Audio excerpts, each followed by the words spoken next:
করতেছে সন্ত্রাসী চক্রকে ধরার জন্য। সেটা নিয়ে নানান ধরনের কাজ করতেছে। ও আচ্ছা, বুঝতে পেরেছি, কাজ অনেক করেছো। এখন চলো, হাত মুখ ধুয়ে ফ্রেশ হয়ে খাবার খাবে। দরকার হলে কাজ পরে করবে, আগে খাওয়া দাওয়া করবে, তারপর কাজ। মনে রাখবে, পেট শান্তি তো পুরো দুনিয়ার শান্তি। ল্যাপটপ হাতে রেখে দিয়ে বললাম। রাসেলের এই কাণ্ড জানি জেরিনের অনেকটাই ভালো লাগলো, তাই কিছু বলতে পারলো না। সে জানে না কেন ভালো লাগলো। তারপর জেরিন গিয়ে ফ্রেশ হয়ে এসে খাবার খেয়ে নেয়, সাথে রাসেলও খেয়ে নেয়। পরে আবার জেরিন কাজ করতে থাকে আর রাসেল বসে বসে দেখছে। আর এটা সেটা বলে জেরিনকে বিরক্ত করতেছে, যার কারণে জেরিন অনেকটা বিরক্তও হচ্ছে আবার খুশিও হচ্ছে। এভাবেই আজকে দিনটা পার হয়ে যায়। সকালে খাবার খাওয়ার সময়, জেরিন, তুমি তো অফিসে যাবে, আমি একা একা বাসায় বসে কি করব? বলছিলাম কি, আমি কোথাও ঘুরে আসি। আচ্ছা যাস, তবে তুই তো এই শহরের তেমন কিছু চেনোস না, তাই আবার হারিয়ে যেন না যাস। হারিয়ে গেলে তাই কি? আর যদিও হারিয়ে যাই, তাহলে তো আমার পুলিশ বউ আছে, ঠিকই খুঁজে বের করবে। হ্যাঁ, আমার তো খাইয়া কাম নেই, তোকে খুঁজতে যাব। আমার এমনিতেই হাতে কত কাজ। আচ্ছা তুই থাক, আমি অফিসে গেলাম, ড্রাইভার বসে আছে। আচ্ছা যাও, সাবধানে থেকো। আর দুপুরে খাবার নিয়ে কি আমি অফিসে চলে আসবো নাকি?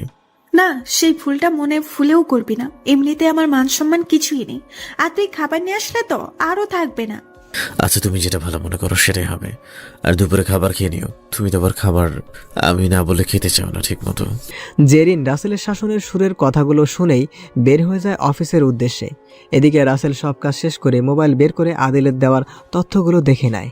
সন্ত্রাসী লিডারের নাম হলো ডিজে কবির। সবাই নাকি ওকে ডিজে বলে চেনে। তারপর সবাই কি দেখে রাসেলকে বাসা থেকে বেরিয়ে হাঁটতে হাঁটতে সেখানে চলে আসে, যেখানে সন্ত্রাসীদের আড্ডা করতেই হামেশাই দেখা গেছে। কিন্তু রাসেল এসে কিছুই জানতে না পেরে আবার চলে যায়।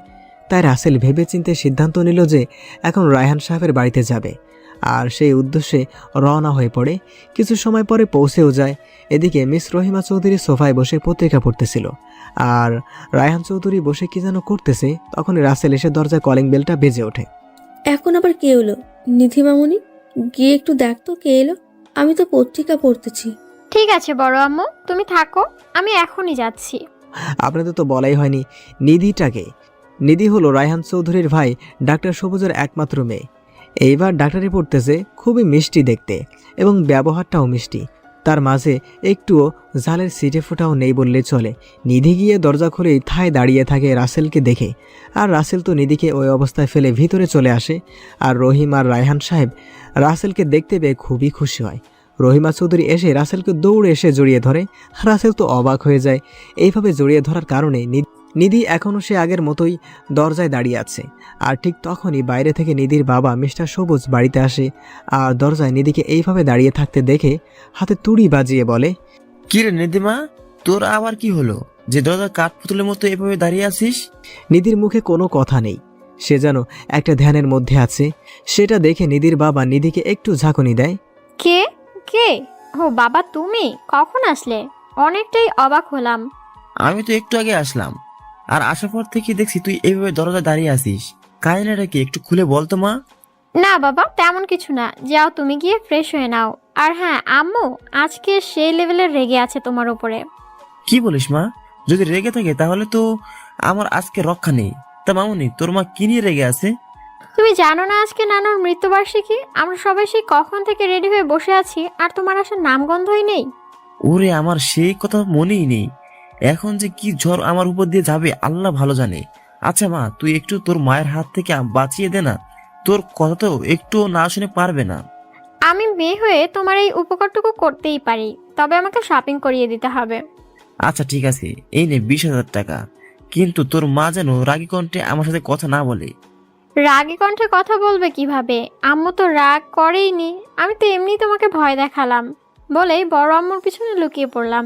এই ফাজিল মেয়ে, দাঁড়া, আমার সাথে মজা করিস? সবাই তো বাবা মেয়ের এসব কাণ্ড দেখে হাসতে হাসতে শেষ।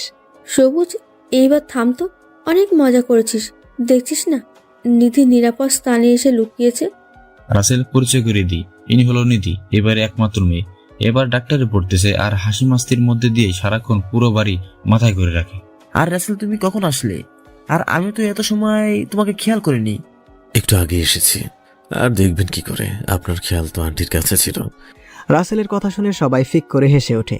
আর তেমনটা না, এই ফাজিল মেয়েটা না কাউকে তার হাত থেকে ছাড় দেয় না। একদম ফাজিল একটা। বড় মা দেখছো বাবা আমার নামে কি কি বলতেছে? আমি কিন্তু সেই রাগ করব। তুমি বাবাকে বকা না দিলে। নিধিমা, তুই শান্ত হ, আমি আছি না। তাহলে তোর কিসের চিন্তা? আর এই যে ডাক্তার সবুজ, আমার মেয়ের নামে এইসব কি বলো? আমার মেয়েকে একদম ফাজিল বলবে না, এই আমি বলে দিলুম। আচ্ছা বড় মা, এই ছেলেটা কে? এর আগে আমাদের বাড়িতে কখনো দেখিনি, আজকে আবার কোথা থেকে আসলো? আরে নিধি, এটা হলো আমার ছেলে, যে তোর বড় আব্বুকে নিজের জীবন বাজি রেখে বাঁচিয়েছে। ওর নাম রাসেল, গ্রামে থাকে। রাসেল তো অবাক, এইভাবে ওকে সন্তান বলে পরিচয় করিয়ে দেওয়াতে ওর চোখে পানি স্পষ্ট বোঝাই যাচ্ছে। বাবা, তুই কান্না করতেছিস কেন? আমি তোকে নিজের সন্তান বলেছি, তুই কান্না করছিস তাই না? সরি, আমার ভুল হয়ে গেছে। আম্মু, তুমি ভুল কেন করবে বলো? আসলে আমি তো জন্মের পর বাবাকে দেখেছি বলে কখনো মনে পড়েনি, তাই যখন আমাকে সন্তান বলে পরিচয় করিয়ে দিলা তখন খুশিতে চোখে পানি আটকে রাখতে পারলাম না। বাবা, তুই কান্না করিস না। তোর বাবা মা নেই তো কি হয়েছে? আমি তোর মা, কি আমাকে মা বলে মেনে নিতে পারবি তো? কেন না? তোমাদের মতো ভালো মনের মানুষ কি পৃথিবীতে আছে নাকি? তোমাদের সন্তান হয়ে থাকাটা আমার বড্ড ভাগ্যের ব্যাপার। রাসেল, তাহলে আজ থেকে তুই এই বাড়িতে থাক, কেমন? না বাবা, আমি এখানে একটা বাড়িতে কাজ করি, আমি সেটা রেখে এখানে থাকতে পারবো না। দেখো বাবা, আমাদের কি কম আছে যে তোকে মানুষের বাড়িতে কাজ করতে হবে? মা, কোনো কাজই কিন্তু ছোট না। আমি তো আর নিধি আপুর মতো লেখাপড়া করতে পারিনি যে মানুষের বাড়িতে কাজ না করে অন্য কাজ করতে পারবো। রাসেল নিধিকে আপু বলাতে তো নিধি সেই লেভেলের রেগে যায় আর বলে, বড় মা, তোমার গুণধর ছেলেকে বলে দাও আমাকে যেন আপু না বলে। আমি কোন দিক দিয়ে তার আপু লাগি? মানে চোখ দিয়ে আগুন বের হচ্ছে, এখন রাসেলকে খেয়ে ফেলবে। এই মেয়ের রাগ দেখে রাসেল তো ভয় চুপসে গেছে। নিধিমা, রাগ করিস কেন? আর রাসেল, ও তো ছোট, তাই নাম ধরেই ডাকতে পারিস। আবার যদি ইচ্ছা হয় তাহলে পেতনি বলেও ডাকতে পারোস। এই কথা শুনে নিধি তো আরো রেগে যায়, মনে হয় বোমাটা এখনই ফেটে যাবে। বড় মা, ভালো হচ্ছে না কিন্তু। রাসেলকে কি বলে দিচ্ছ? এই রাসেল তোর বড়, তাহলে নাম ধরে কেন ডাকছিস? দেখো বড়, আমি রাসেলকে নাম ধরেই ডাকবো, ভাই বলতে আমার বইয়েই গেছে বলেই রুমে চলে আসলাম। ফাজিল মেয়ে একটা। নিধি, তাড়াতাড়ি রেডি হয়ে নিচে আয়, আমাদের এখনই যেতে হবে। এইভাবে অনেক কথা বলে রাসেলকে মিসেস রহিমা চৌধুরী নিজের হাতে খাবার খাইয়ে দেয়। রাসেলের চোখ দিয়ে বৃষ্টির মতো জল পড়ছিল। এটা কষ্টের বৃষ্টি নয়, সুখের বৃষ্টি। আজ যদি তার মা থাকতো তাহলে হয়তো রোজ এইভাবেই খাবার খাইয়ে দিত। জানিস বাবা, আমার ছেলেটা আজ থাকলে ঠিক তোর মতোই হতো। জানি না ও এখনো এই পৃথিবীর বুকে আছে কিনা। রাসেল ওর মায়ের চোখের পানি মুছে দিয়ে বলে, কিন্তু না, তোমার চোখে পানি দেখলে কেন জানি আমারও কান্না পায়। একটু সহ্য হয় না তোর চোখের পানি। এইভাবে আরো অনেক কথা বলে সবাই। আজকে যেন চৌধুরী পরিবারের একটু হলেও সুখের ছোঁয়া পড়েছে। বাবা, চল আমাদের সাথে। কোথায় যাবো আমি? অনেকটাই অবাক হয়ে বললাম। নিধির নানুর মৃত্যুবার্ষিকী আজ, তাই আমরা সবাই সেখানে যাব। আর তুই না গেলে আমি একটুও যাব না, এই আমি বলে দিলাম। রাসেল কি বলবে এখন সেটা একটুও ভাবতে পারলো না। সেখানে গেলে তো অনেকটা দেরি হবে, আর দেরি করে বাসায় গেলে জেরিন এনকাউন্টার করে মারবে। এদিকে মায়ের মন খারাপ হবে না গেলে, কি করবে সেটা যেন ভেবেই পাচ্ছে না। মা, দেখো তো, আমি অন্যের বাসায় কাজ করি, আর সেখানে গেলে তো অনেক দেরি হবে। তোমরা বরং গিয়ে ঘুরে আসো, কেমন? রাসেল দেখ, ভাবের রাগ তুলিস না। ভাবের কথা এই পারে কেউ ফেলতে পারে না। আর একটু সময়ের জন্য কিছুই হবে না, তুই বরং সেখানে থেকেই চলে আসিস। রাসেল রহিমা চৌধুরীর দিকে তাকিয়ে দেখলো এখনো অন্য দিকেই মুখ করে আছে। তাই রাসেল কিছু না ভেবেই বলল, আচ্ছা চলো, যাচ্ছি। আমি কিন্তু বেশি দেরি করতে পারবো না, সেখান থেকে চলে আসবো। আমাকে আটকাতে পারবে না আবার তোমাদের সাথে এখানে আসার জন্য। তারপর সবাই আর কোনো কথা না বলে গাড়ি করে নিধি মামা বাড়ির উদ্দেশ্যে যাত্রা শুরু করে। বেশি দূরে না। এদিকে নিধি আর রাসেল একই গাড়িতে, তাই নিধি শুধু বারবার রাসেলের দিকে আর চোখে তাকাচ্ছে, যেটা রাসেলের একটুও ভালো লাগতেছে না। ওই, তুমি কি বোবা নাকি? আমি কখন থেকে কথা বলার জন্য ছটফট করতেছি, আর তুমি সেই চুপ করেই আছো, কথা বলতে পারো না? দেখো নিধি, আমার বেশি কথা বলা একদম পছন্দ না। সো তুমি যদি একটু চুপ করতে তাহলে খুশি হতাম। আমাকে যতই এড়িয়ে যাবার চেষ্টা করো না কেন, আমি তোমাকে ছাড়ছি না। আমার বুকের খাঁচায় তোমাকে বন্দি করবই, তুমি দেখে নিও। এদিকে বেশি দূরে না হওয়ায় কিছু সময়ের মধ্যেই নিধির মামা বাড়ি চলে আসে। এই বাড়িটাও অনেক বড়, অনেক লোকজন ভর্তি। সবাই নেমে পড়ে, আর রাসেলের পিছু তো নিধি ছাড়ছেই না। সবাই গিয়ে সবার সাথে কথা বলে আর রাসেলকে পরিচয় করিয়ে দেয়। নিধি রাসেলের হাত ধরে বাড়ির সব কিছু ঘুরিয়ে ঘুরিয়ে দেখাচ্ছে, যেটা এই অনুষ্ঠানে উপস্থিত একজনের চোখ আড়াল করতে পারেনি। রেগে ফায়ার হয়ে যাচ্ছে। এইভাবে রাসেলের হাত নিধি ধরে থাকবে কেন? আর সে আর কেউ না হলো জেরিন। আপনারা তো আবার কিছু বুঝতে চান না? অবশ্যই আপনাদের মনে প্রশ্ন ঘুরপাক খাচ্ছে, জেরিন এইখানে কেন? তাহলে চলেন শুনে নেই।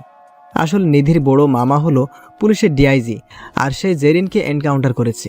বাড়িতে থাকতে তোমার ভালো লাগে না, তাই বাইরে ঘুরতে চাপে বলে এখন ঘরে বউ রেখে অন্য মেয়ে নিয়ে আবার হাতে হাত রেখে ঘুরে বেড়াও। তোমার হচ্ছে আগে বাড়িতে যেয়ে নেই।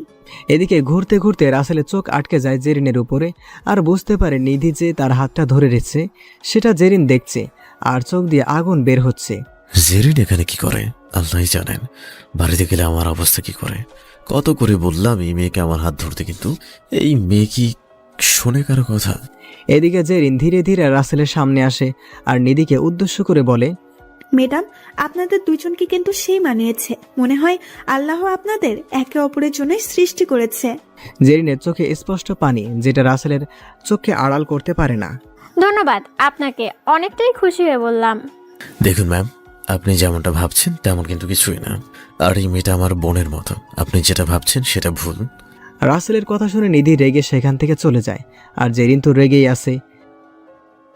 তুই আগে বাসায় আয়, তারপর তোর ক্লাস আমি নিচ্ছি।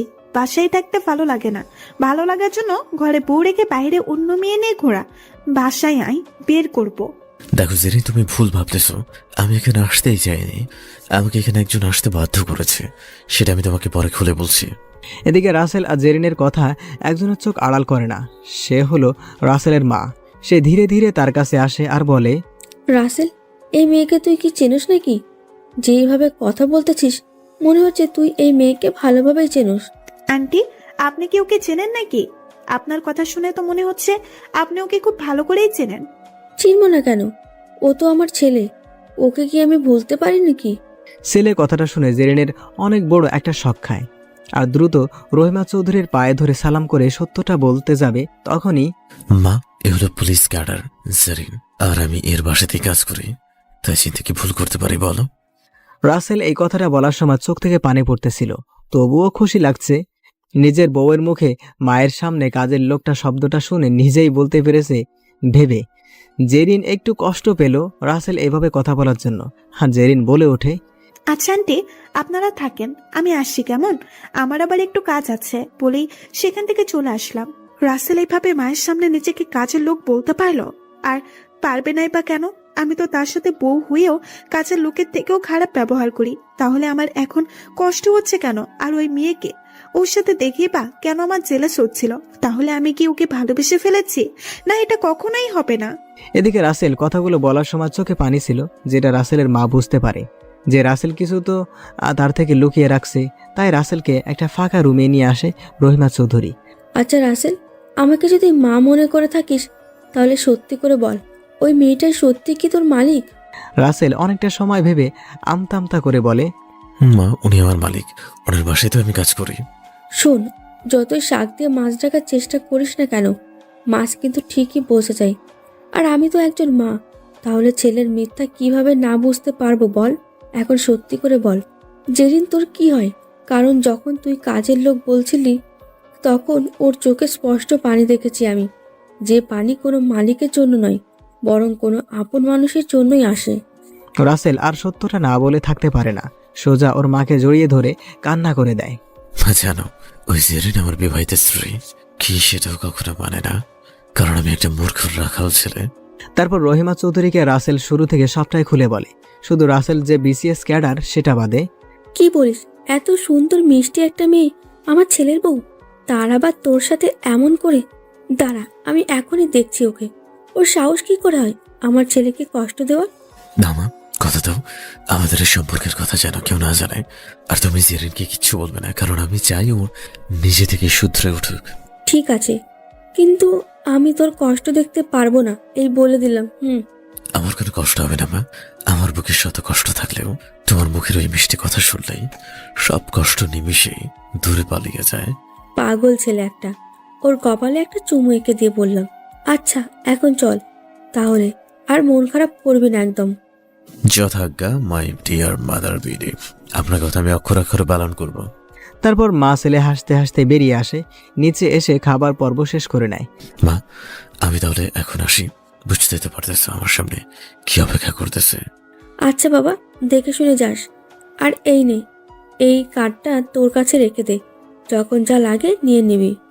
না মা, এটা কি দরকার বলো? আর আমার তো টাকার কোনো দরকার পড়ে না, যেদিন যা দেয় সেটা দিয়ে হয়ে যায়। শোন বাবা, তোর কোনো কথা আমি শুনবো না, তোকে এটা নিতেই হবে, এটাই আমার শেষ কথা। ব্যাস কি আর করা, রাসেল না নিয়ে কোনো উপায় খুঁজে পেল না, তাই কার্ডটা নিয়েই বাসায় আসার জন্য রওনা দেয়। রাস্তায় বের হতেই দেখতে পায় ডিজের ডান হাত রাসেলকে। রাসেল ধীরে ধীরে রাহাতের পিছনে যেতে শুরু করে। পিছু করতে করতে একসময় একটা জঙ্গলে এসে আটকে যায়, কারণ সামনে একটা বিশাল বাড়ি, চারিদিকে অনেক গার্ড দিয়ে পাহারায় রেখেছে। তাই ভিতরে না গিয়ে সেখানে থেকে চলে আসে। বাসায় আসতেই দেখতে পায় জেরিন সোফায় বসে রাগী চোখে দরজার দিকে তাকিয়ে আছে। সেভরিন, তুমি এখনো খাবার খাওনি মনে হচ্ছে। ওই, তোর সাহস কি করে হলো ওই বাড়িতে যাওয়ার? আর ওই মেয়েটাকে খুব মজা লাগছিল হাতে হাত রেখে একসঙ্গে হাঁটতে, তাই না? সেভরিন, বিশ্বাস করো, আমার সাথে ওই মেয়ের কোনো কিছুই নেই। ওটা নিধি, আমার চাচাতো বোন। একটু সময়ের জন্য না হয় ধরেই নিলাম নিধি তোর চাচাতো বোন, কিন্তু কথা হলো এত বছর হলো আমি শ্বশুর শাশুড়ি নেই বলেই জেনেছি। তাহলে হঠাৎ আজ কোথা থেকে তারা আসলো, যেখানে তারা এই দেশের সবচেয়ে বেশি ধনী? আমার সাথে তাদের কোনো না কোনো ভাবে দেখা হয়, আর তাদের কোনো সন্তান নেই। একটা ছেলে ছিল, ছোটবেলায় হারিয়ে গেছে। আর আমারও কোনো পরিবার নেই, তাই তারা আমাকে নিজের ছেলে ভাবে।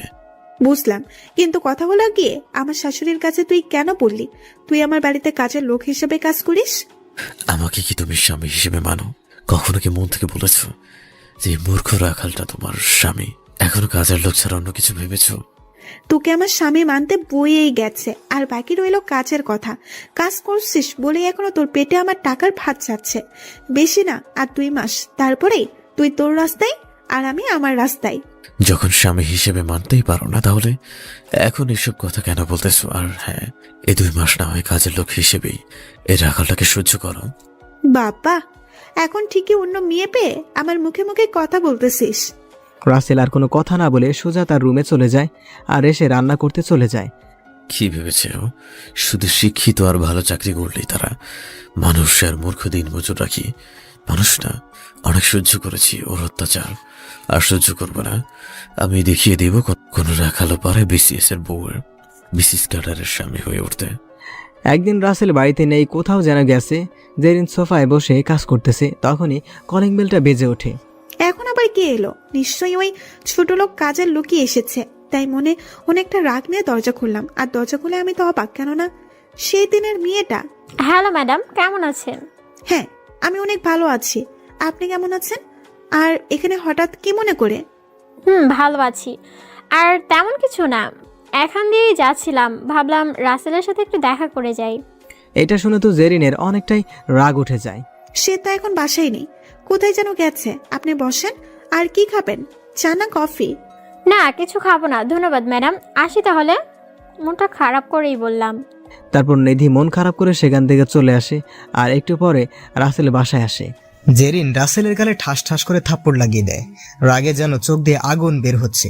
রাসেল তো কিছুই বুঝতেই পারলো না কেন এইভাবে থাপ্পড় দিল। এটা কোনো হোটেল না যে কোনো মেয়ে এসে তোকে খুঁজবে। এটা একটা ভদ্রলোকের বাড়ি। আমার এখানে থাকতে হলে এইসব চলবে না। রাসেল কিছু বুঝতে পারে না, কিন্তু আন্দাজ করতে থাকে নিশ্চয়ই নিধি এসেছিল। বেচারা কি আর করে গালে হাত দিয়ে রুমে চলে আসে। বিকালে নিধির কাছে ফোন দেয়। তুমি এই বাসায় কেন এসেছিলে সেটা কি জানতে পারি? সেখান দিয়ে যাচ্ছিলাম, তাই ভাবলাম তোমার সাথে একটু দেখা করেই যাই। কিন্তু কি হলো, তোমার দেখা তো পেলাম না। শোনো, তুমি আমাকে না বলে এই বাসায় কখনো আসবে না, বলে দিলাম। আর আসলে আমার থেকে খারাপ কেউ হবে না। যাব বাবা, মহারাজের আবার এত রাগ কেন? নিশ্চয়ই ওই পুলিশ ডাইনিটা কিছু বলেছে আমার পাগলটাকে। মনটাই কয় ডাইনিটাকে ইঞ্জেকশন দিয়ে পাগল বানিয়ে দিই। এইভাবে কেটে যায় 1 মাস। এখন জেরিন অনেক বেশি অত্যাচার করে রাসেলের উপর, যেটা রাসেল নীরবে সহ্য করে। কারণ রাসেল জানে জেরিন এখন অন্য কারো সম্পর্কে জড়িয়ে গেছে। আপনারা অবশ্যই ভাবতেছেন রাসেল কি করে বুঝতে পারলো জেরিন অন্য কারো সম্পর্কে জড়িয়ে গেছে। তাহলে চলুন কিছুদিন আগের একটা ঘটনা দেখে আসি। রাসেল একদিন বাজার থেকে হেঁটে হেঁটে আসতেছে, তখনই একটা কফি শপে চোখ আটকে যায়, যেখানে জেরিন একটা ছেলের সাথে বসে বসে কফি খাচ্ছে। দেখেই বোঝা যাচ্ছে তারা মেড ফর ইচ আদার। রাসেলের চোখে নোনা পানি ভর করে, কিছুতেই যেন বাধা মানছে না চোখের পানি। হয় নেজিরিন, তোকে আপন করে পেতে কতই না কষ্ট সহ্য করেছি, আর একটা বারও ভেবে দেখলি না এই রাখালটা তোকে কতটা ভালোবাসে। চোখের পানি মুছে ধীরে ধীরে নিধিদের বাড়িতে চলে আসে। কেননা রাসেলের যখন বেশি কষ্ট হয় তখন রহিমা চৌধুরীর কাছে আসলেই সব কষ্ট যেন নিমেষে দূর হয়ে যায়। বাসায় এসে দেখে রাসেলের মা সোফায় বসে আছে। রহিমা বেগম ঠিকই বুঝতে পেরেছে ছেলের বুকে কষ্টের মেঘ জমেছে, যেটা কেউ দেখছে না। বাবা, তোর কি হয়েছে? মুখটা এমন শুকনো লাগছে কেন? এদিকে রাসেল কিছুই বলছে না। বাড়ির সবাই তো চিন্তায় পড়ে গেল, রাসেলের কি হলো, কেন কথা বলছে না। রাসেল, তোর কি হয়েছে? এভাবে মন খারাপ করে আছিস কেন? কি হয়েছে বল আমাদের। কিছু না বাবা, এমনি একটু মন খারাপ। তোর মন খারাপ আবার কেন? কি হয়েছে সব খুলে বল। মা, কিছু হয়নি, তোমরা আমার কথা বিশ্বাস করছো না কেন? রাসেল গিয়ে রহিমা চৌধুরীর কোলে মাথা রেখে সোফায় শুয়ে পড়ে, আর রহিমা চৌধুরী রাসেলের মাথায় হাত বুলিয়ে দিচ্ছে। এটা করলেই যেন রাসেলের সকল কষ্ট হামেশায় দূর হয়ে যায়। বাবা রাসেল, আমি মনে মনে সিদ্ধান্ত নিছি তোর বিয়ে দেব। বিয়ে কথাটা শুনেই তো রাসেল অবাক হয়ে যায়, আর রহিমা চৌধুরী তো রাসেলের দিকে তাকিয়ে আছে। আর নিধি তো সেই খুশি, কেননা সে ভেবেছে তার বড় আব্বু তার সাথে বিয়ের কথা বলবে। রাসেল কিছু বলে না, রহিমা চৌধুরীও আগের মতোই রাসেলের মাথায় হাত বুলিয়ে দিচ্ছে। হঠাৎ রহিমা চৌধুরীর চোখ আটকে যায় রাসেলের গলার লকেটটার দিকে, কেননা এই লকেটটাই যে তার চিরচেনা।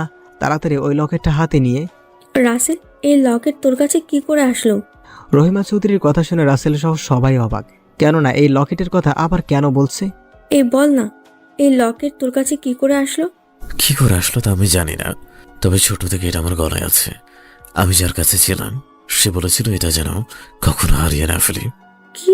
এটা খুলে দে তো, আমি একটু দেখতে চাই লকেটটা। রাসেল তখন লকেটটা গলা থেকে খুলে দেয়, আর রহিমা চৌধুরী খুলে দেখে রাসেলকে জড়িয়ে ধরে কান্না করে দেয়। সবাই তো অবাক এই ঘটনা দেখে। রাসেল মা, তুমি এইভাবে কান্না করতেছো কেন?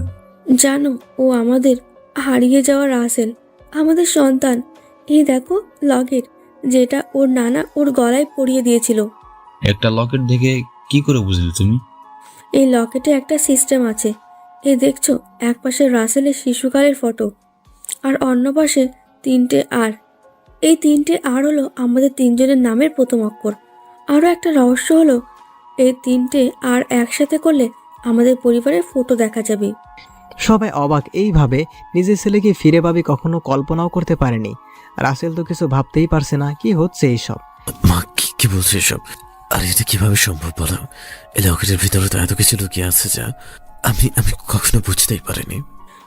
বাবা, তোর নানা এই সব করে রেখেছিল, যেটার জন্য হয়তো আজ আমি।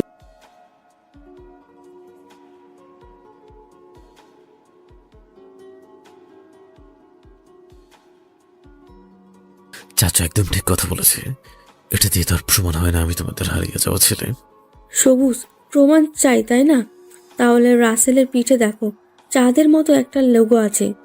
চাচা তখন আবার শার্ট খুলে দেখলো, মা সত্যি বলছে, আমার পিঠের সেই ক্ষত চিহ্ন রয়েছে।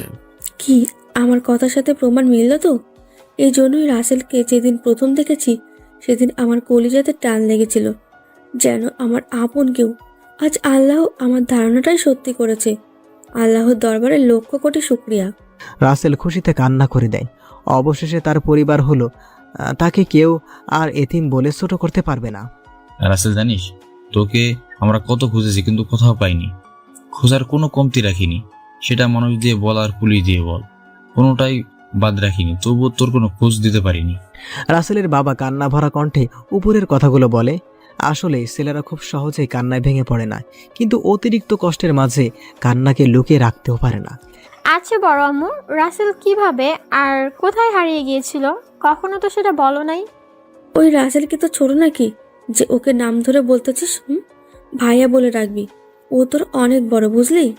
শোনো বড় আম্মু, আমি ওকে ভাইয়া বলতে পারবো না, তার জন্য তোমরা যা খুশি বলতে পারো, আমি সব কিছুই মনে করব না, তবু আমি রাসেলকে ভাইয়া বলে ডাকতে পারবো না। মেয়ের এই সব কথা শুনে নিধির বাবা বলে ওঠে, নিধি, বড়দের সাথে এইভাবে কথা বলতে আমরা তোমাকে শিখিয়েছি নাকি বলো? তুমি তোমার বড় আম্মুর মুখে মুখে কথা বলতেছো। বাবা, বড় আম্মু তো আমার বান্ধবী বলতে পারো, তাহলে তোর সাথে আমি খারাপভাবে কথা কেন বলবো? আমি কি ঠিক বলছি বড় আম্মু, বলো? সবুজ, তুই থাম তো, আমার মেয়ে আমার সাথে যেভাবে ইচ্ছে কথা বলুক, সেটা তুই কেন বলবি? ভাবি আরো বেশি বেশি আশকরা দিয়ে মাথায় চলো, যখন মাথায় চড়ে বসবে তখন বুঝবে। উপরের কথাগুলো বলে নিধির বাবা মিস্টার সবুজ সেখান থেকে চলে যায়।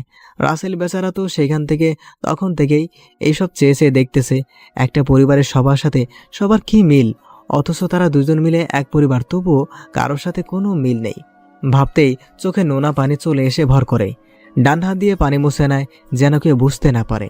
শোন, রাসেলের যখন 5 বছর বয়স, তখন আমি আর তোর বড় আব্বু সিরাজগঞ্জ জেলাতে একটা কাজে গিয়েছিলাম, কিন্তু আমি তো আর জানতাম না সেখানেই আমার কলিজাকে হারিয়ে ফেলবো। কিভাবে হারিয়ে গিয়েছিল সেটা বলো, আমার না খুব শুনতে ইচ্ছা করছে। আমি বলতেছি শোন, আমি আর তোর বড় আম্মু একটা শপিং মলে কিছু কেনাকাটার জন্য গিয়েছি। ঘুরে ঘুরে দেখছিলাম কি নিব। এর মাঝেই তোর বড় আম্মু কখন যে রাসেলকে কোল থেকে মাটিতে নামাই দিছে সেটা আমাদের খেয়াল নেই। কিছু সময় পরে দেখি রাসেল আমাদের কাছে নেই। পুরো শপিং মল সবাই মিলে তন্ন তন্ন করে খুঁজেছি, কিন্তু কোথাও পাইনি। যত বারবার খোঁজার চেষ্টা করেছি, শুধু বারবার না কামিয়াব হয়েছি। বাবা, আমাকে ক্ষমা করে দিস।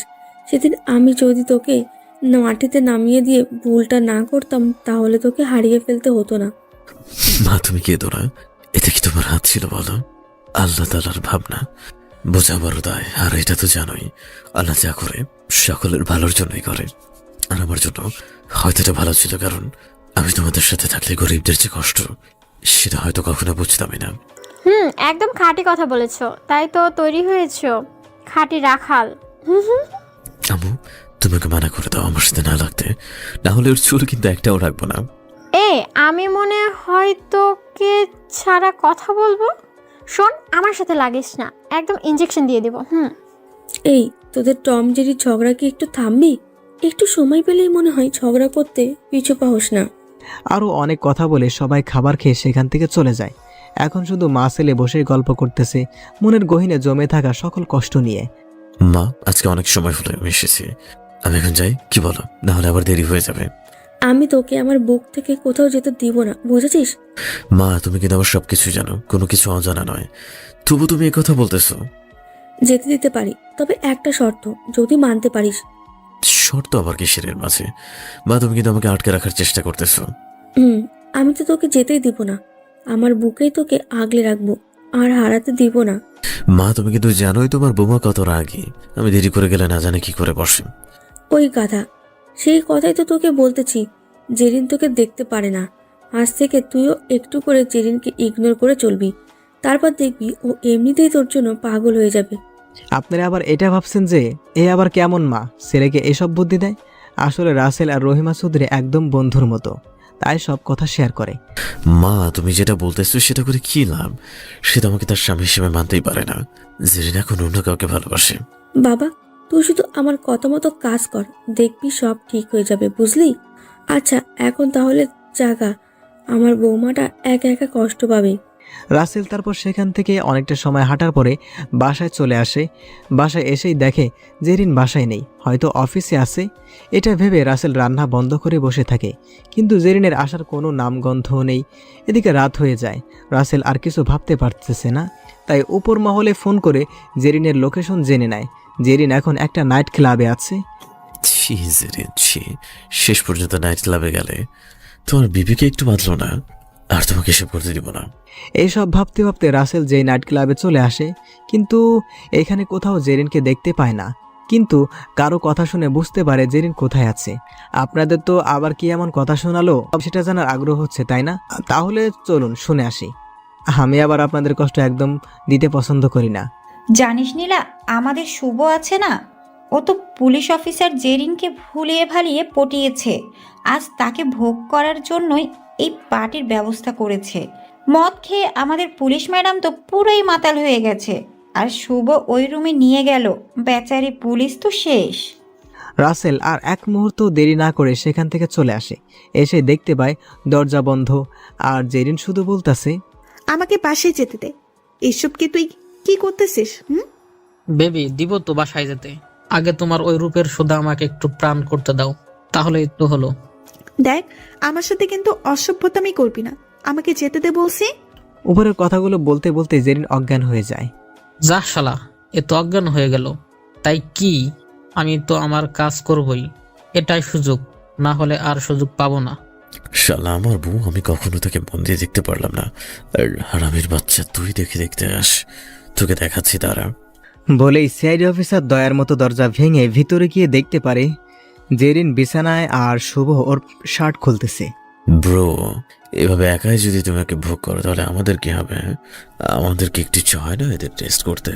আচ্ছা ভাই, তুই যখন এসেই পড়েছিস তাহলে তুই নে, আগে টেস্ট কর। আর এমনিতেই এমন মাতাল করেছি, সেই মজা হবে।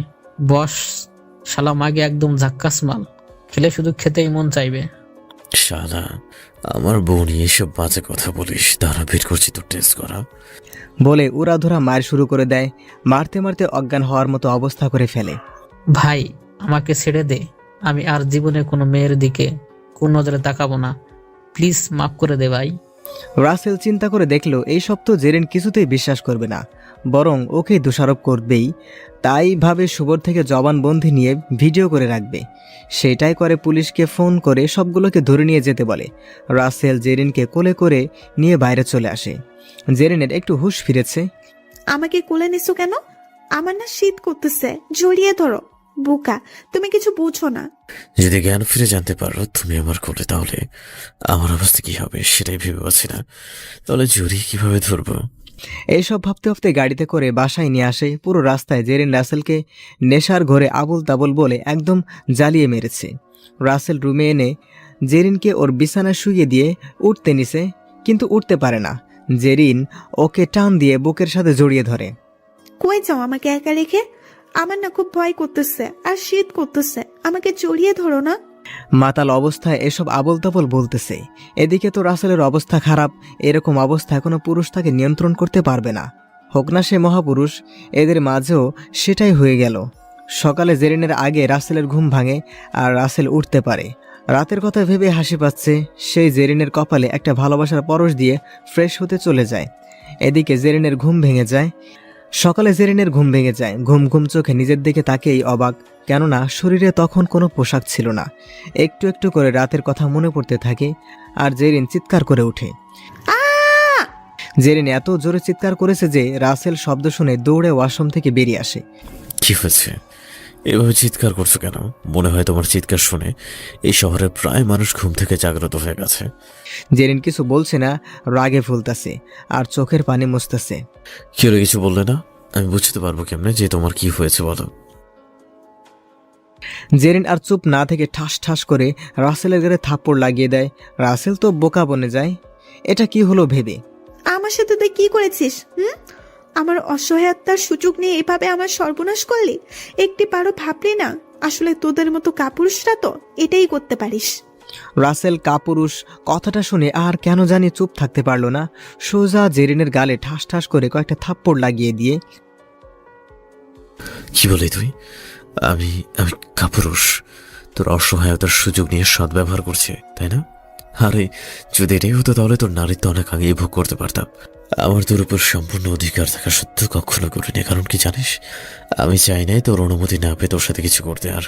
আর কাল রাতে তুই আমাকে বাধ্য করেছিস তোর প্রতি আকৃষ্ট হতে। এ দেখ। রাসেল জেরিনের হাতে ভিডিও করা মোবাইলটা দিয়ে রাগে নিচে চলে যায়। দেখলেন, রাসেল বলেছিল না এই ভিডিওটা ওর অনেক কাজে লাগবে। এখন ঠিকই কাজে লাগলো। রাসেল তো ঠিকই বলেছে, যদি ও সুযোগের সৎ ব্যবহার করত তাহলে অনেক আগেই পারত, কিন্তু কখনো তো সেটা করেনি। আজকে তাহলে কেন এসব করলো? না, আমার মাথায় কিছুই আসতেছে না। আর আমি তো কালকে ক্লাবে ছিলাম, তাহলে এখানে আসলাম কি করে? না, মাথাটা কেমন ঝিমঝিম করতেছে। এসব কিছু ভাবতে ভাবতে মোবাইলটা না দেখে জেরিন উঠে ফ্রেশ হতে চলে যায়।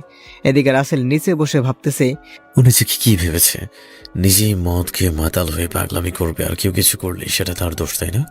ওর এসব আমি আর সহ্য করবো না। জেরিন ওয়াশরুম থেকে বের হতে খাটের উপরে একটা ফোন দেখতে পায়। ফোনটা দেখেই চমকে ওঠে, কেননা ফোন আসলো কিভাবে এখানে। তখনই মনে পড়ে এই ফোন তো রাসেল দিয়ে গেল। ওই ফোন কোথায় পেল? ওর তো কোনো ফোন নেই। আচ্ছা, সেটা পরে দেখা যাবে, আগে তো দেখি ফোনটা কেন দিল আর কি বা দেখতে বলল। জেরিন খাটে বসে আস্তে করে ফোনটা পাওয়ার বাটন চাপ দিয়ে অন করার চেষ্টা করে, কিন্তু কিছুতেই ফোনটা ওপেন করতে পারে না, কারণ ফোনে লক করা। এই রে, এটা তো লক করা, এখন পাসওয়ার্ড পাবো কিভাবে?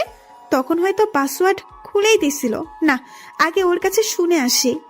জেরিন নিচে চলে আসে আর দেখতে পায় রাসেল সোফায় বসে আছে, আনমনে কিছু একটা ভাবতেছে। ওই, তোর তো কোনো ফোন নেই, তাহলে এই ফোন কোথায় পেলি? আর তুই ফোনের কি বুঝিস? এই যে খুঁজে খুঁজে আসল জায়গায় তীরটা মারছে, এখন কি বলি মনে মনে। না আসলে কি হয়েছে, আমি এই ফোনটা নিতে যাইনি, আব্বু আম্মু জোর করে দিয়েছে যেন তার আমার সাথে কথা বলতে পারে। আমি তো কিছু বুঝি না এটার, একটু বোকা সেজে কথাগুলো বললাম। ও তাই? আচ্ছা, এর পাসওয়ার্ড বল দেখি কেমন আছে, যেটা দেখলে আমি বুঝতে পারবো তুই সুপুরুষ। I love you. রাসেলের কথা শুনে জেরিনের অনেক রাগ ওঠে। কি বলছে, এই সময়ে মজা করতেছে? এই, তুই কি পাগল হয়েছিস? এই সময় আই লাভ ইউ বলতেছিস? একদম মেরে বালে চাপা দিয়ে দেব। তোকে আই লাভ ইউ বলতে আমার বইয়ে গেছে, ওইটা আমার ফোনের পাসওয়ার্ড। কি পাসওয়ার্ড মাইরি? আর একটু হলেই তো আমি গেছিলাম। জেরিন পাসওয়ার্ড খুলতে অবাক হয়ে যায়, কেননা সামনে ও মিষ্টি মাখা মুখটাই ভেসে ওঠে।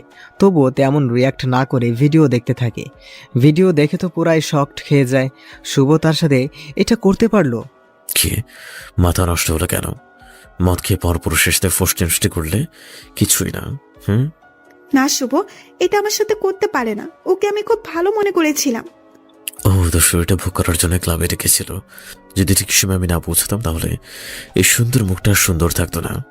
সুন্দর থাকলো কোথায়? তুই তো ওর মতো কাজ করেছিস, তাহলে ওর সাথে তোর পার্থক্য কোথায় হলো? সূচিকের সৎ ব্যবহার তো তুইও করেছিস। আগে নেক্সট ভিডিওটা দেখ, আমি তোর সাথে জোর জবরদস্তি করেছি নাকি তুই বাধ্য করেছিস এসব করতে। জেরিন তখন বাসায় আসার ভিডিওটা দেখে একদম অবাক হয়ে যায়। সে নিজেই তো রাসেলকে জোর করেছে ওইসব করতে। খিরে, এখন তোর চোখ কপালে কেন? শোন, তোকে নিজের করে পাওয়ার জন্য অনেক অত্যাচার সহ্য করে ছাড় না। তুই ভাবিস না যে বিসিএস ক্যাডার বলি যা ইচ্ছা তাই করবি তুই। আর হ্যাঁ, তুই যদি চাস আমাকে ডিভোর্স দিতে পারিস। রাসেল কথাটা বলেই বাইরে চলে যায়। এদিকে জেরিন তো স্থির দাঁড়িয়ে আছে, একটুও নড়ছে না সে। রাসেল কি বলে গেল? ডিভোর্স দেওয়ার কথা? আর রাতে যা করেছে তাতে তো ওর কোনো দোষ নেই, সবটাই তো আমার দোষ। আর ওর তো পুরো অধিকার আছে আমার সাথে এইসব করার, তাহলে আমি কেন মানতে পারছি না? রাসেল বাজার থেকে এক প্যাকেট পিল কিনে আবার বাসায় চলে আসে। বাসায় এসে দেখে জেরিন সোফায় বসে আছে। এনে ধর, এসবটা খেয়ে নে, তাহলে রাতের সবকিছু মুছে যাবে তোর ভেতর থেকে। কিন্তু আমি দুঃখিত, স্বামী হওয়ার সত্ত্বেও তোকে কলঙ্কিত করেছি, সেটা বুঝতে পারবো না। ওষুধটা দেওয়ার জন্য জেরিন অনেকটাই অবাক হয়, কেননা ভুল করে হোক বা যে করে হোক হয়েছে তো নাকি, আর তারা তো স্বামী স্ত্রী। তুমি আমাকে এইসব দিতে পারলে? বিবেককে একটুও বাঁধলো না? নিজের স্ত্রীর গর্ভে যে সন্তান এখনো আকৃতি ধারণ করেনি তাকে এইভাবে গলা টিপে হত্যা করতে বলতে? আমি চাই না আমার পাপের ফসল তুই সারা জীবন বয়ে বেড়া। আমি তোর স্বামী, সেটা শুধু কাগজে। মন থেকে কখনো মেনেছিস আমি তোর স্বামী কথাটা? সেটা মানেনি, কিন্তু যাই বলো না কেন আমি এই সন্তান নষ্ট করতে পারবো না। সেটা তোর ইচ্ছা, আমার কিছু বলার নেই। মনে মনে রাসেল তো মহা খুশি যে জেরিন তার সন্তান গর্বে রাখবে। রাসেল এত পরিমাণে খুশি যে বলে বোঝানো দায়। আচ্ছা, তুমি তো আমার সাথে কখনো তুই করে কথা বলনি, তাহলে আজকে কেন তুই করে কথা বলতেছো? এই ব্যবহার তুই নিজেই শিখিয়েছিস, তাই সেই ব্যবহারটা করতেই আমি বাধ্য হচ্ছি। আচ্ছা, তোমার বাবা মায়ের সাথে আমার পরিচয় করিয়ে দেবে না?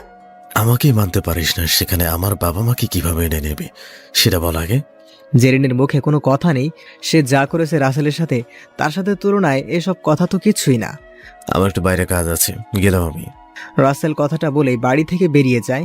এদিকে জেরিন ভাবে রাসেল কোথায় যায় সেটা সে দেখবে, তাই পিছু নেয়। রাসেল হেঁটে হেঁটে অনেক দূরে আসে। জেরিন তো হাঁপিয়ে গেছে।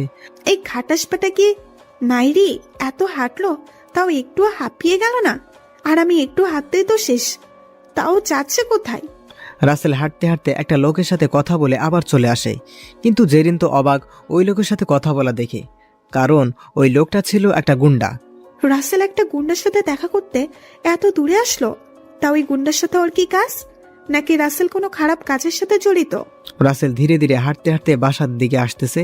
তখন সামনে থেকে নিধি ডেকে ওঠে। এই রাসেল, কোথায় যাও এত হনহন করে? আরে কোথাও না, এই তো একটু বাইরে এসেছিলাম। তা তুমি এমন সময় এখানে কি করো? নিধির সাথে কথা বলা দেখে জেরিনের অনেক রাগ হচ্ছে। একচুন্নি, অন্যের ভয়ের সাথে কথা বলতে খুব মজা লাগে তাই না? মনে হয় এক্ষুনি কে গলা টিপে দেই। ওই চলো কফি শপে বসে একটু কথা বলি, তোমার সাথে কয়েকদিন হলো কথাই হয় না। রাসেল, না না, ওই শাকচুনির সাথে কথা বলতে একটু রাজি হবে না। না, আমার এখন সময় নেই, আমাকে এক জায়গায় যেতে হবে। বাই নিধি, ভালো থেকো। বলে রাসেল জেরিনের আর কোনো কথা না বলেই হনহন করে চলে যায়। রাসেল, রাসেল কথাটা তো শুনে যাও না। চলে গেল। ধ্যাত, কিছুই ভালো লাগে না।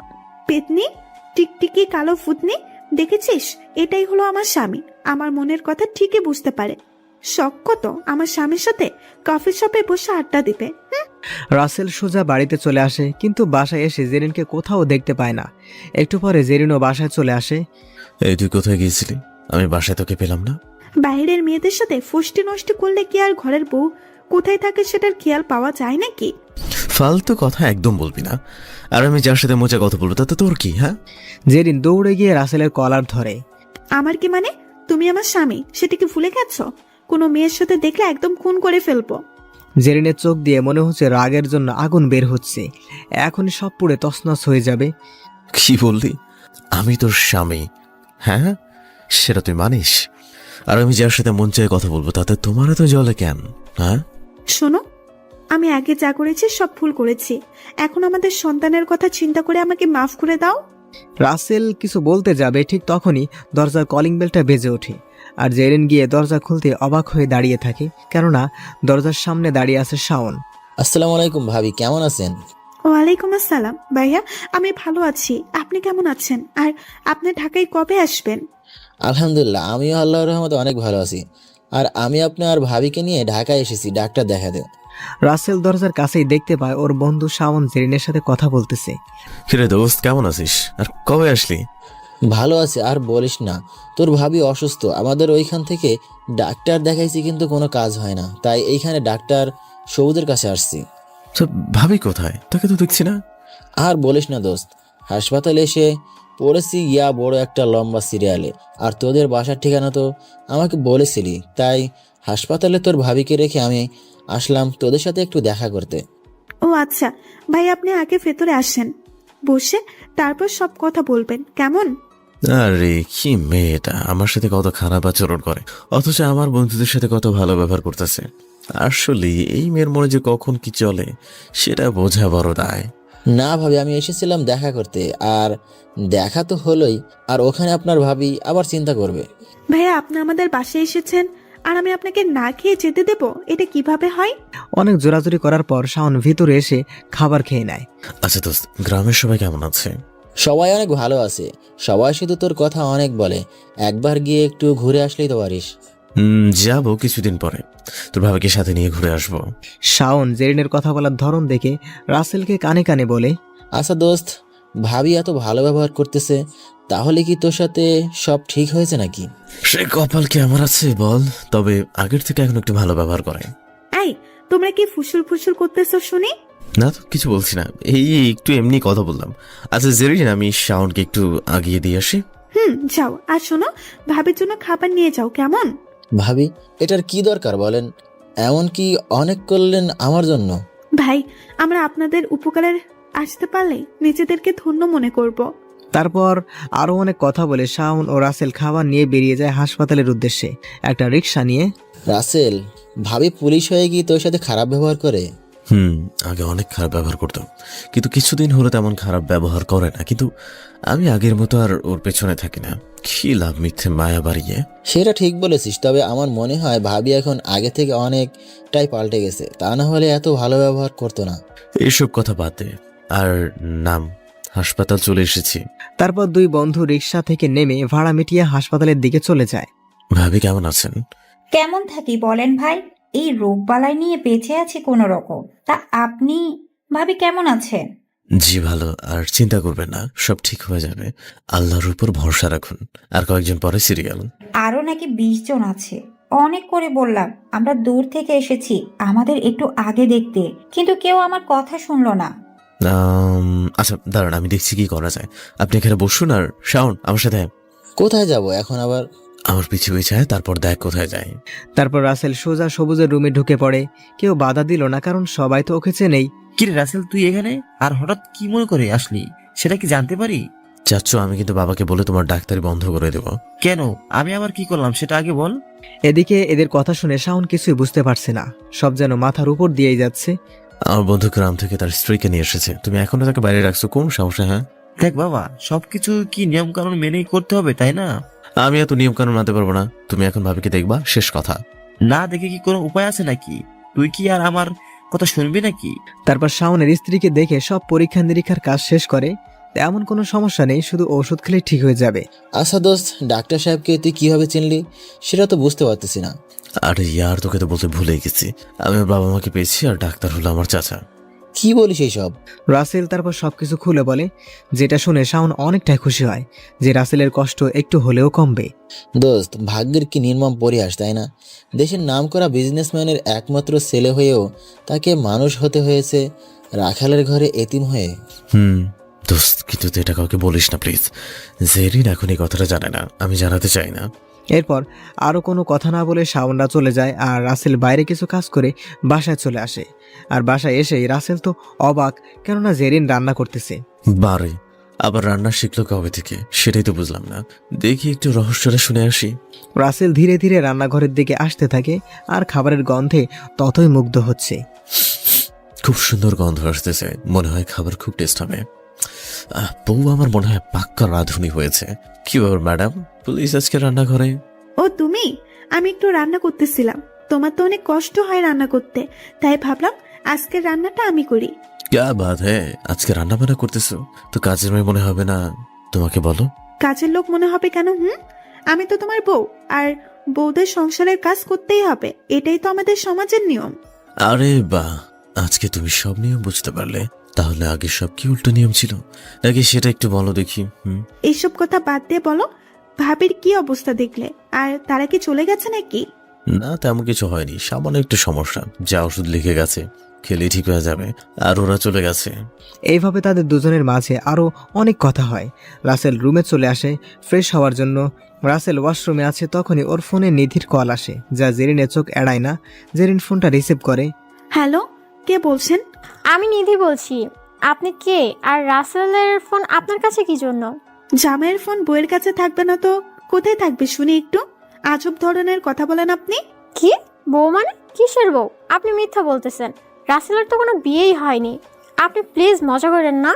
তখনই ওয়াশরুম থেকে রাসেল বেরিয়ে এসে জেরিনের হাত থেকে ফোনটা নিয়ে কল কেটে দিয়েই ঠাস ঠাস করে 2টা থাপ্পড় লাগিয়ে দেয়। তোর সাহস কি করে হয় আমার ফোন রিসিভ করার? আর নিজের স্বামীর কাছে স্বামীর অধিকার দিতে লজ্জা করে তোর? তাহলে অন্যের কাছে যে আমার বউ বলে পরিচয় দিচ্ছিস, লজ্জা করছে না? তোর মান সম্মানে বেঁচে আসছে না রাখালকে নিজের স্বামী বলে দাবি করতে? জেরিনের চোখে পানি। রাসেল তো সব ঠিকই বলেছে। এসব কথাই রাসেলকে জেরিন বলতো, এখন তো তাকে এসব শুনতেই হবে।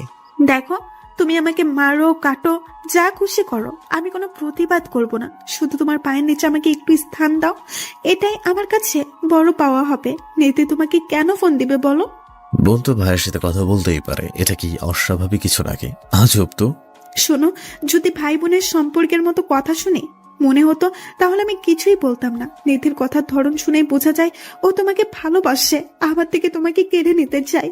প্লিজ আমাকে ছেড়ে চলে যেও না, আমি বাঁচতে পারবো না। আমাকে ভালোবাসলেই তো তোর কি? তুই নিজের মুখেই বলছিস আমি তোর স্বামী হওয়ার যোগ্য না, কিন্তু নিধি আমাকে ওর যোগ্য মনে করে, কখনো রাখাল মনে করে না। শোন, তুই যদি ওই মেয়ের সাথে মেলামেশা করিস তাহলে একেবারে খুন করে ফেলবো, এই আমি বলে দিলাম। আগে তোকে খুন করব, তারপর তোমার বুকে মাথা রেখে হাসতে হাসতে নিজের জীবনটা দিয়ে দেব। জেরিন কেঁদে কেঁদে রাসেলের কলার ধরে উপরের কথাগুলো বলল। আমার জন্য তুই তোর মূল্যবান জীবন দিবি? হাসাইলি ভাই, তোর সাথে কথা বলাই বৃথা। রাসেল কথাগুলো বলেই বাইরে চলে যায়, আর জেরিন বসে বসে কান্না করেই যাচ্ছে। আজ যেন তার চোখের পানি বাধাই মানছে না, সবকিছু তার ভুলের জন্য সহ্য করতে হচ্ছে। এটা যে তার ভাগ্যের লিখন, মেনে নিতেই হবে। তুমি যতই আমাকে কষ্ট দাও না কেন, এই জীবন থাকতে আমি তোমাকে ছাড়বো না। পরের জন্মেও আমার জীবন সঙ্গী হিসেবে বিধাতার কাছে তোমাকেই চাইবো। রাসেল রাস্তা দিয়ে হাঁটতে হাঁটতে নিরিবিলি একটা জায়গায় এসে গাছের নিচে টুপ করে বসে পড়ে। আকাশের দিকে তাকিয়ে আনমনা হয়ে ভাবছে কিছু সময় আগে ঘটে যাওয়ার ঘটনা। কি করবে সে কিছুই বুঝতে পারে না। একদিকে জেরিন, অন্যদিকে নিধি এইসব ভাবছে। হঠাৎ রাসেলের চোখ আটকে যায় সামনের দিকে। ডিজের লোক ফোনে বলতাছে আজকে নাকি ডিজে আসবে। রাসেল ওই লোকটার পিছনে পিছনে যায় ফলো করতে করতে। একসময় লোকটা সেই বাড়িতে ঢুকে পড়ে। কিছু সময় পরে ডিজে অনেকগুলো গাড়ি নিয়ে বাড়িতে ভিতরে প্রবেশ করে। রাসেল ছদ্মবেশে পুলিশ আসতে বলে। কিছু সময়ের মধ্যেই পুরো বাড়ি ঘিরে ফেলে। একসময় ডিজের লোকের সাথে পুলিশের যুদ্ধ হয়, যাতে ডিজের লোক অনেক মারা যায় আর কিছু পুলিশও আহত হয়। তবুও রাসেলের মিশন সম্পন্ন হয়। নিজেকে ধরে পুলিশকে দিয়ে থানায় পাঠিয়ে দিয়ে সেও বাসায় চলে আসে। জেরিন দরজার সামনে বাইরে দাঁড়িয়ে তাকিয়ে আছে, মনে হচ্ছে রাসেলের জন্য অপেক্ষা করতেছে। কি ব্যাপার ম্যাডাম, এখন এখানে দাঁড়িয়ে আছেন যে? তোমার জন্য অপেক্ষা করতেছিলাম। যাও গিয়ে হাত মুখ ধুয়ে আসো, আমি খাবার রেডি করতেছি। রাসেল কিছু না বলে ওয়াশরুমে চলে যায় ফ্রেশ হতে। আর তখনই জেরিনের ফোনে একটা কল আসে। আর কলটা রিসিভ করার পরে ওই পাশ থেকে যা বলে সেটা শুনে জেরিন তো অনেকটাই অবাক হয়ে যায়, কেননা ডিজেকে ধরার খবরটাই জেরিন শুনতে পায়। কিন্তু যেই অফিসার ধরেছে তাকে নাকি এখনো কেউ দেখতে পারেনি। এদিকে রাসেল চলে আসে। কি ব্যাপার, এত খুশি খুশি লাগার কারণটা কি একটু জানতে পারি? তুমি শুনেছ তোমাকে যে সন্ত্রাসী ডিজেকে ধরার আদেশ দিচ্ছিল তাকে ওই থানার এক অফিসার ধরেছে সারা মিডিয়া জগতে, তারপর শুরু হয়ে গেছে। সে কথা শুনে এত খুশি, আর যদি জানতে সে মানুষটাই আমি তাহলে তো মাটিতে পা পর্যন্ত রাখতে না। তাই তো বলি এত হাসি খুশি হবার কারণ কি? আচ্ছা, সে অফিসারটা মনে হয় অনেক সাহসী, তাই না? সেটা তো মানতেই হবে, কারণ যাকে এত বছর হলে কেউ ধরতে পারছে না আর ওই অফিসার ধরেছে। সাহস না থাকলে কি আর সম্ভব হতো নাকি? কিন্তু আফসোস ওই অফিসারকে আজ পর্যন্ত কেউ দেখতে পায়নি, জানে না কেন। তবে আমি শুনেছি ওই অফিসারের বাড়িও আমাদের সিরাজগঞ্জ জেলাতেই। ওরে বাবা, এটা তো খুব ভালো খবর। এক জেলায় নাম করা দুজন পুলিশ, তাও আবার বিসিএস ক্যাডার। রাসেল বিসিএস বলার কারণে জেরিন একটু অবাক হয়ে যায় আর রাসেলকে উদ্দেশ্য করে বলে, আচ্ছা, আমি তো একটি বারের জন্যও বলিনি সেই অফিসার বিসিএস ক্যাডার। তাহলে তুমি কিভাবে জানলে সে বিসিএস ক্যাডার? এই রে, কি থেকে কি বলে ফেললাম, এখন বুঝি ধরা পড়তে গিয়ে হয় মনে মনে। আরে তুমি সব কি বলো? হ্যাঁ, যাকে নিয়ে মিডিয়া জগতে ঝড় হচ্ছে তার সম্পর্কে এটা জানা কি বড় ব্যাপার নাকি? সেটাও তো কথা। জানো ওই অফিসারের নাম রাসেল মাহমুদ। ইস, যদি আজ তুমি সেই অফিসার হতে তাহলে আমার মনের সকল আশা পূর্ণ হতো। নাম এক হলে কি মানুষ এক হয় নাকি? হ্যাঁ, আর একটা রাখালকে নিয়ে স্বপ্ন দেখা আর পেঁপে গাছ দিয়ে ফার্নিচার বানানো একই কথা। হয়েছে, এত কথায় কথায় যুক্তি দেখাতে হবে না। আসো, খেতে বসো। তারপর রাসেল এসে খেতে বসে। খুব আদরের সাথে জেরিন খাবারগুলো পরিবেশন করছে রাসেলের প্লেটে। রাসেলের ও ভালোই লাগছে। জেরিন তাকে আজ আপন ভাবতে শুরু করেছে। খাবারের টেস্টটা কেমন হলো সেটা বলা মুশকিল, কিন্তু খাবারের গন্ধটা অস্থির। রাসেল খুশি মনে খাবার মুখে দিয়ে মুখ আর নাড়ায় না। এত পরিমাণ লবণ আর মরিচ দিয়েছে যে কান দিয়ে ধোঁয়া বের হচ্ছে। এই, এটা তুই কি রান্না করছিস? আমার কান দিয়ে তো ধোঁয়া বেরোচ্ছে। কি বলো? আমি কত ভালোবাসা দিয়ে তোমার জন্য কষ্ট করে খাবার বানিয়েছি, যদিও রান্না ভালো করতে পারিনি। চুপ, তোর খাবার তুই খা। আমি বরং নিধির কাছে গিয়ে খাবার খেয়ে আসি। অনেক সুন্দর করে রান্না করতে পারে নিধি। নিধি কথা শুনেই জেরিনের মনটা ছোট হয়ে যায়। শুধু নিধি কেন, এই পৃথিবীর সকল মেয়েই তার আপনজনের মুখে কোনো মেয়ের কথা শুনলে এমন করে। তুমি ওই মেয়ের কাছে যাবে না, তোমার পায়ে পড়ি প্লিজ। আমি তোমাকে ছাড়া একটা মুহূর্তও ভাবতে পারি না, যেটা আগে কখনো অনুভব করতে পারিনি। রাসেল রাগ সামলাতে না পেরে ঠাস ঠাস করে থাপ্পড় লাগিয়ে দেয়। তোর সাহস কি করে হয় আমার শরীর স্পর্শ করার? হ্যাঁ, আর হঠাৎ করে এখন এত ভালোবাসা থেকে আসলো?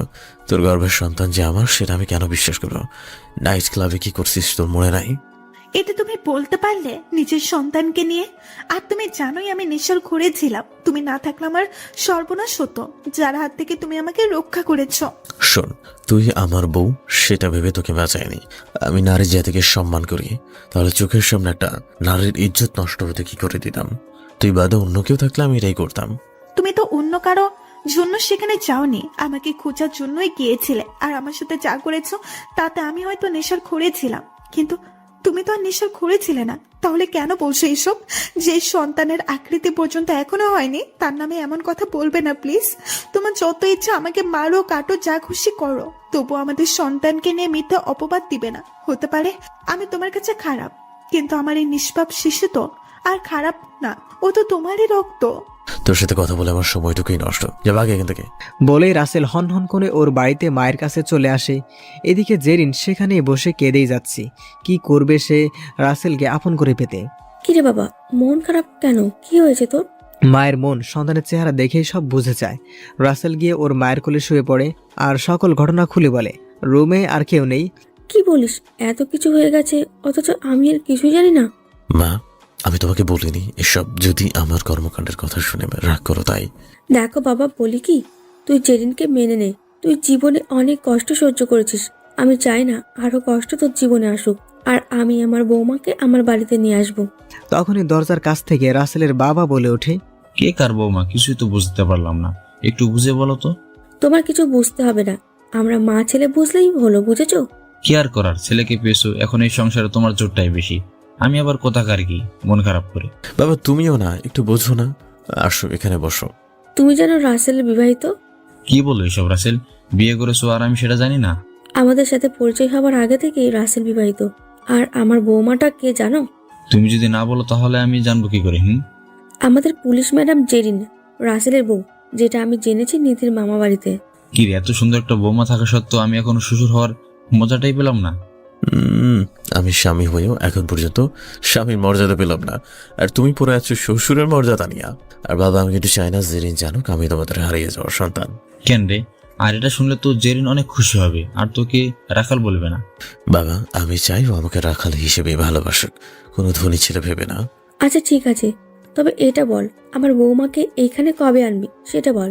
এদিকে রাসেলের সকল কথা দরজার আড়াল থেকে নিধি সব শুনতে পায়। সেল ভেঙে পড়ে, জীবনে এই প্রথম কাউকে সে ভালোবাসে, আর সেটাও অন্য কারো মনের মানুষকে। আচ্ছা আমি একদিন নিয়ে আসবো, তবে তোমরা কিন্তু কিছুই বলবে না। ও শুধু জানে তোমরা আমাকে ছেলে বানিয়েছো। আচ্ছা বাবা ঠিক আছে। আর শোন আমি অফিস করতে পারবো না, তোর জিনিস তুই বুঝে নে, আমি রেস্ট নিতে চাই। বাবা তোমার জিনিস তুমি রাখো, আমার জিনিস শুধু তুমি আর মা, বুঝলে? রহিমা চৌধুরীর চোখে পানি। সত্যি এমন কোনো কথা কোনো ছেলেই আজকাল বলে না, কারণ সবাই অর্থের পূজারী, আর বাবা মাকে বানিয়ে দেয় বৃদ্ধাশ্রমের যাত্রী। রহিমা চৌধুরী রাসেলকে জড়িয়ে ধরে কান্না করে দেয়। বা এখন তাহলে আমি আসি, আমাকে এক জায়গায় যেতে হবে। আচ্ছা বাবা, দেখে শুনে যাস, আর বৌমার খেয়াল রাখিস, তাকে যেন কোনো কষ্ট দিস না, তাহলে তোর খবর আছে, এই আমি বলে দিলুম। বৌমার প্রতি কত দরদ, আর ছেলের প্রতি একটুও নেই। বাবা শোন, জেরিন হলো অন্য বাড়ির মেয়ে, আমরা যদি ওকে ভরসা না দিই তাহলে ও কাকে ভরসা করবে বল? জানিস বাবা, একটা মেয়ে বিয়ে করে যখন স্বামীর ঘরে আসে তখন সবচেয়ে ভরসার মানুষ হয় তার স্বামী আর শ্বশুর শাশুড়ি। শ্বশুর শাশুড়ি যদি ভালো না হয় তাহলে তার মতো দুঃখী নারী এই পৃথিবীতে হয় না। রাসেল আর কিছু না বলেই চলে আসে সোজা ওর স্যারের কাছে। আসসালামু আলাইকুম স্যার, কেমন আছেন? ওয়ালাইকুম আসসালাম। আরে রাসেল সাহেব যে, আমি ভালো আছি, আপনি কেমন আছেন? জি আলহামদুলিল্লাহ স্যার, আপনাদের দোয়া আর আল্লাহর রহমতে অনেক ভালো আছি। এই যে কাজ তো এত বছর হলো কেউ করতে পারেনি, সেটা আপনি করেছেন, এর জন্য সরকার আপনাকে অনেক কিছু উপহার হিসেবে দিবে। স্যার আপনি আমাকে সাহায্য করেছেন বলে আমি কিন্তু কাজটা করতে পেরেছি। সেটা তো আমার কর্তব্য ছিল। তা রাসেল সাহেব, আপনি এত বড় পুলিশ অফিসার হয়েও এইভাবে গা ঢাকা দিয়ে আছেন কি জন্য? স্যার আপনার এই প্রশ্নের উত্তর আমি পরে দিব, আজকে তাহলে আসি স্যার, আসসালামু আলাইকুম। রাসেল সোজা বাসায় চলে আসার জন্য রাস্তা দিয়ে হাঁটতে থাকে।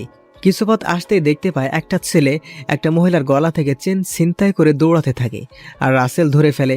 কথাবার্তা বলার পর বুঝতে পারে ছেলেটা প্রফেশনাল কোনো ছিনতাইকারী না, বরং মায়ের জন্য ওষুধ কেনার টাকা নেই বলেই এটা করতে বাধ্য হয়েছে। অনেকের থেকে টাকা চেয়েছে, কেউ দেয়নি। রাসেল তাই ওই ছেলেকে কিছু টাকা হাতে দিয়ে কিছু জিনিস কিনে দেয়, যা বিক্রি করে সংসার চালাতে পারবে। রাসেলের এই ঘটনা কেউ একজন দূর থেকে লক্ষ্য করতেছিল। তার এই ঘটনা দেখে খুব ভালো লাগে, রাসেলের প্রতি বিশ্বাসটা আরও বেড়ে যায়। সেই লুকিয়ে থাকা ব্যক্তিটা হলো জেরিন। আপনাদের মনে তো আবার অবশ্যই প্রশ্নের জন্ম নিচ্ছে ধীরে ধীরে, তাই না? এটা ভেবে যে এই সময় জেরিন এখানে কিভাবে আসলো, চলেন এই প্রশ্নের উত্তরটি শুনে নেই। আসলে রাসেল বাসা থেকে বেরিয়ে যাওয়ার সময় জেরিন একটা জরুরি কাজে থানায় আসে, আর সেখান থেকে বাসায় ফেরার পথে রাসেলের এই ঘটনাটা লক্ষ্য করে, যেটা দেখে জেরিন অনেকটাই মুগ্ধ হয়। রাসেল ওই ছেলেটার কাছ থেকে বাসায় চলে আসে। এদিকে জেরিন রাসেলের আগেই এসেছে। সে কখন বাসা থেকে বেরিয়েছো আর এখন আসার সময় হলো? জানো বাসায় আমার একা থাকতে অনেক কষ্ট হচ্ছিল। কথাটা বলতে বলতে জেরিনের মাথা ঘুরে ফ্লোরে পড়ে যায়। রাসেল অবাক হয়ে দৌড়ে জেরিনের কাছে আসে। এই জেরিন, তোমার আবার কি হলো? এভাবে পড়ে গেল কেন? সারাদিন খাবার খাওনি নাকি? কিন্তু জেরিন কোনো কথাই বলছে না দেখে রাসেল দ্রুত একটা কাছের হাসপাতালে নিয়ে যায়, আর রহিমা চৌধুরীকে ফোন করে আসতে বলে। হাসপাতালে আসতেই ডাক্তার জেরিনকে নিয়ে যায়। পরীক্ষা করে দেখতে পায় জেরিনের তেমন কিছুই হয়নি, প্রেগনেন্ট থাকার কারণে এমনটা হয়েছে। তার উপরে শরীরটাও খুবই দুর্বল। রাসেল আর জেরিন প্রেগনেন্টের কথা তো আগে থেকে জানে, তাই আর কোনো চিন্তা করলো না, বরং খুশি হলো। এদিকে রহিমা চৌধুরীও চলে আসে। রাসেল কি হয়েছে জেরিন, এভাবে হঠাৎ মাথা ঘুরে পড়ে গেল কেন? মা তেমন কিছু হয়নি, জেরিন তো প্রেগনেন্ট আর না খেয়ে থাকার কারণে মাথা ঘুরে পড়ে গিয়েছিল। ডাক্তার কিছু ওষুধ লিখে দিয়েছে, এগুলো খেলে সব ঠিক হয়ে যাবে। জেরিন রহিমা চৌধুরীর পায়ে ধরে সালাম করে, যেটা দেখে রহিমা চৌধুরী অনেকটাই খুশি হয়। মা, তোমার জায়গা পায় না আমার বুকে, আর শোনো, আমার বংশের প্রদীপের যেন কোনো ক্ষতি না হয়। তুমি নিজের যত্ন নেবে, মনে থাকবে তো আমার কথা? আম্মা, আপনার কথা আমি অবশ্যই মনে রাখবো। আর যদি আমার শাশুড়ি থাকতো তাহলে হয়তো আপনার মতোই অনেকটা খুশি হতো। এই কথা শুনে রহিমা চৌধুরী রাসেলের মুখের দিকে তাকিয়ে আছে। কিছু বলবে, কিন্তু রাসেল তো আগেই মানা করেছে, তাই আর বলা হয় না রহিমা চৌধুরীর মনের কথাটা। মা, আমরা তাহলে যাই, কেমন? আমি বলি কি, এখন জেরিনকে নিয়ে আমাদের বাসায় চল, রাত হয়ে এসেছে। তোর বাসা